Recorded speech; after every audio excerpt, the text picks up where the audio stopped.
Are you about to go on your first European cruise and you're excited? Well, there are 7 things you're going to need to know that are a little different about European cruises. Stay tuned.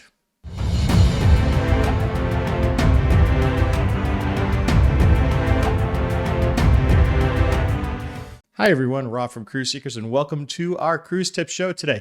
Today we're going to talk about European cruise and 7 things you need to know that are a little bit different about European cruises versus the standard Caribbean or Alaska cruises that some people have already done before. But before we get into that, I want to thank each and every one of you folks who have become a member of the Cruise Seekers community.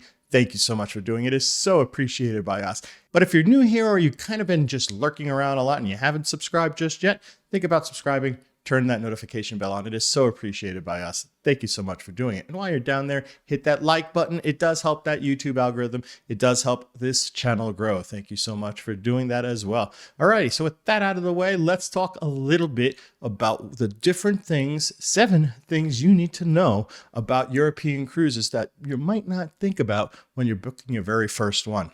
Stay tuned. First thing to know about European cruises is they tend to have more tender ports.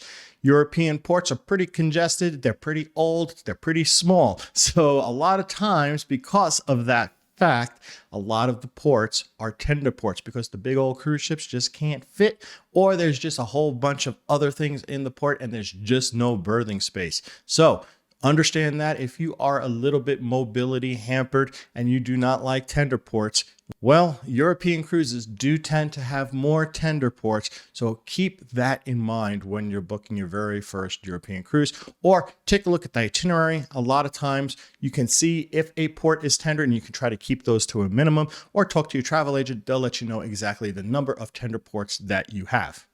Now, the other thing that I learned really quickly about my first European cruise is it's not as relaxing as, say, such as a Caribbean cruise, because you are so busy wanting to see everything. You're going to be doing a lot of walking. I mean, a lot of walking. One day we did over 7 miles worth of walking. So yes, it is a very, very active cruise. You might think that, hey, I'm not going to do a river cruise because they put you right in the middle of the city. There's a lot of walking tours. Well, guess what? You're still going to do a lot of walking. Even in a ocean cruise to Europe, you're still going to do a lot, because when you're on shore, you're going to want to see everything you can. Well, speaking about being on the shore, let's talk a little bit about sometimes of the FOMO that we get when we're on shore. And that is very, very true with European cruises. You're going to want to wish that you were there a little bit longer. There's so many things to see, so many places to go. It's just some place that you just wish that you sometimes had a little bit more time. So look at some of those locations that you really want to spend a lot of time and see if your cruise is going to have an overnight there, so you can have 2 days in that location. That will help alleviate some of that desire to be in a location a little bit longer. So just think about that when you're doing a European cruise. You might want to stay in a place a little bit longer than the standard 1 day in and out. Look for those overnight stays. And since we're talking about itineraries and things to kind of look for in itineraries, sometimes when you see a port stop, say Rome, you're going to have in parentheses a word called Civitavecchia, which basically means you're not really stopping right near Rome. You're stopping in this port city a little bit outside of the main destination. So that means you're going to have a long bus ride to get to Rome, to get to Paris, to get to some of these other locations that the cruise ship says they stop at. But really what you're doing is you're stopping at a port city kind of nearby that big city, that big main attraction. So look for those parentheses. That will let you know, oh, this place is probably not really close to the place I really want to be to. So understand that. Now, another thing about planning a European cruise, a lot of times we tell people to get to the port at least the day before going on the ship. You know, this is just to make sure you don't miss the ship. But with Europe, you're taking a long flight and you have jet lag, and you also going into a beautiful city, usually where you're starting off from. So you're going to want to break that, get to the port 1 day before the cruise rule, because you're going to have to deal with jet lag. You're going to be in a beautiful city that you want to see. Try to do 2 to 3 days. 1 day to kind of get over that jet lag, 1 day to see some stuff. And if you really are in a beautiful city and you want to see some more, maybe even 3 days. We did that with Rome and it was perfect for us. Also, a little side note, sometimes a lot of European cruises do not go round trip. A lot of them do, but a lot of them don't. I mean, a good amount of them don't, compared to, like, say, a Caribbean cruise.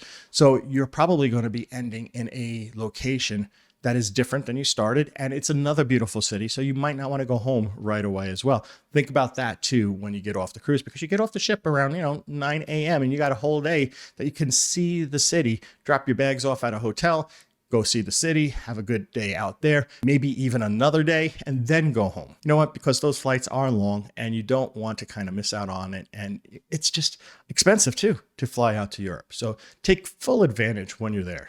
Now, speaking of flights, let's talk about planning your flights. With European flights, they tend to be pricey. And unlike domestic flights, when you're flying down to Florida to get on a Caribbean cruise, the best time to book a flight for Europe is right when they announce those fares. That's usually around 11 months before your cruise leaves. So that gives you a lot of incentive to plan your cruise way early so that you can get ready to purchase your airfare right when they become available. That's usually the cheapest time you can buy your airfare.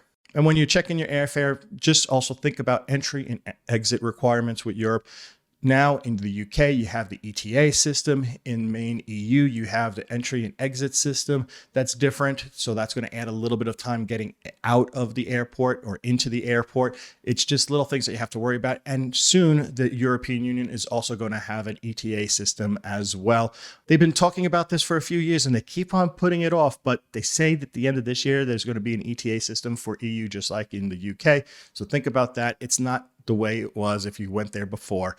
Make sure you get those entry and exit requirements taken care of when you get your flights taken care of. And a final bonus tip that I kind of got from one of my clients who found it in their cruise documents is register your valuables before you go to Europe. Because you know what? You don't want to be stopped and flagged by customs saying, hey, they might have purchased that in Europe and you had it for a long time and you're going to have to prove that you had it for a long time. Don't go through that. Get any valuables that you're bringing over to Europe registered with customs before you go. So this way you have that taken care of and you don't have to worry about being flagged or being spotted and saying, hey, they might owe a tariff when you really don't. So there you go, folks. That's your 7 tips when planning your very first European cruise to think about that you normally don't think about when you go to, say, the Caribbean. I hope you enjoyed this video. If you did, give it a big thumbs up. It really does help that YouTube algorithm. And, if you still have been watching this video for this long and you haven't subscribed just yet, think about subscribing. Turn that notification bell on. It will be so appreciated by us. Thank you so much for doing that. So until we talk again next time, this is Rob from Cruise Seekers reminding each and every one of you to always seek the seas. Bye now.